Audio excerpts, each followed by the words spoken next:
Hello, BookTube. This is a bookshelf tour. Bookcase number 15, Shelf 3, Part 2. Let's get right to it. These, as I've mentioned earlier, these are really strange bookshelves, but they're constantly used because they're in my reading nook. Sorry about the lighting here. And so they'll not just be books. A lot of times they'll be magazines, little cigar boxes full of various things. So I'll just go through what I have, and we'll move right along. So here I have a pile of these. This is a Small Craft Advisor. It's a boating magazine that a friend of mine gave me a subscription to. I've got number, let's see, looks like number 57 to maybe 67. So a bunch of boat magazines. One of the things I love. Then these are a real mix because they're a pile of books that I'm working on now. We've got the Tales of the Horse Clans, Collector's Edition, books 1, 2, and 3 by Robert Adams. So it's The Coming of the Horse Clans, Sword of the Horse Clans, and Revenge of the Horse Clans. It's an omnibus volume, paperback. See when this came out. This, see, the introduction was 85, so they must have put them all together in 85. Here's one I dip in and out of. This is Waverly Roots, The Food of Italy. Bit of a classic. Love reading about cooking and food and the cuisines of the world. This has an introduction by Samuel Chamberlain, illustrated by Warren Chappell. And this is a vintage book editions of 92. The original copyright's 71. Here's a book, A Social History and Archeology, from the conquest of 1600 AD. This is medieval England, and it is by Colin Platt, and it's Charles Scribner's and Son, New York, and it came out in 78. So I'm always up for these type of archaeology books, old, new.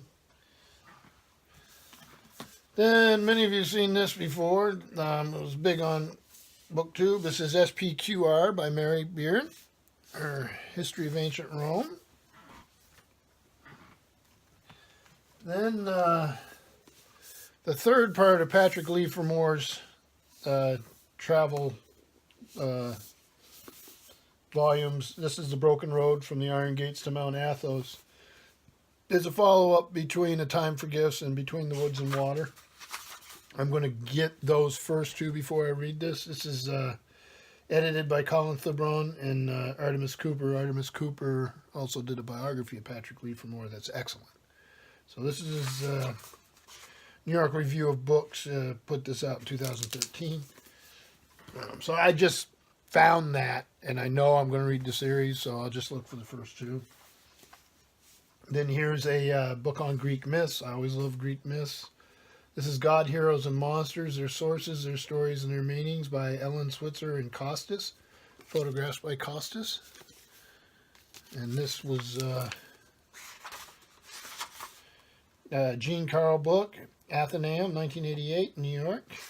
And let's see there's some of Costas's photos.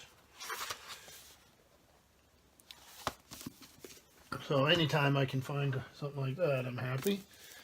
And then this is Garrett Mattingly, a writer, a nonfiction writer I've always enjoyed. This is The Defeat of the Spanish Armada. A little bit of a glare because it's got that Mylar type cover here, the end papers. It's just what it says it is, a story about the Spanish Armada. Came out originally in 59. And this is the Book Club Associates edition, which is from 1983. It's sort of nicely illustrated throughout. So that was like a shelf that had a pile of books I'm going through now. And then we have The Complete Tales and Poems of Edgar Allan Poe. I love this edition. I love this cover. It's a vintage paperback, and it's New York, obviously. And let me see, the paper's a little thin, so it's a little hard to turn. So this came out in 75, this edition. Then we have a strange book. The Exegesis of Philip K. Dick, edited by Pamela Jackson and Jonathan Lethem. Philip K. Dick, as wonderful a writer as he was an odd fellow. And it really comes through in this book. This is Houghton Mifflin and Harcourt, Boston and New York, 2011. And I've been working through this, and whew, yeah, a little on the weird side, but that's okay. And then Lavi Tidhar, The Bookman Histories, and from Angry Robot. So let's see. So this contains The Bookman, Camera Obscura, and The Great Game. So it's steampunk. Angry Robot, 2012. So this is the omnibus. I have read the first one. So I read The Bookman and really, really enjoyed it. Sort of was my introduction to steampunk, and I liked it. I've read some other stuff since.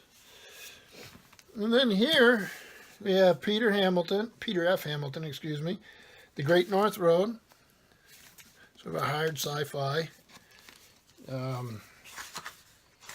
This came out, Ballantine Books, 2012. And another one that I enjoyed very much. And then one here to finish it off on this shelf that I have not read, and that's intentionally. I'm going to find me a nice copy of War of the Worlds. And then I'm going to read the sequel here, which is Stephen Baxter, The Massacre of Mankind. This was kindly sent to me by Steve Donahue sometime back, but it's part of my this year's reading project. I have heard that you can read it without having read The War of the Worlds, but I'm just going to do it for fun. So yeah, that'll be a great little project this year. So that was bookcase number 15, shelf 3, part 2, and thank you, BookTube.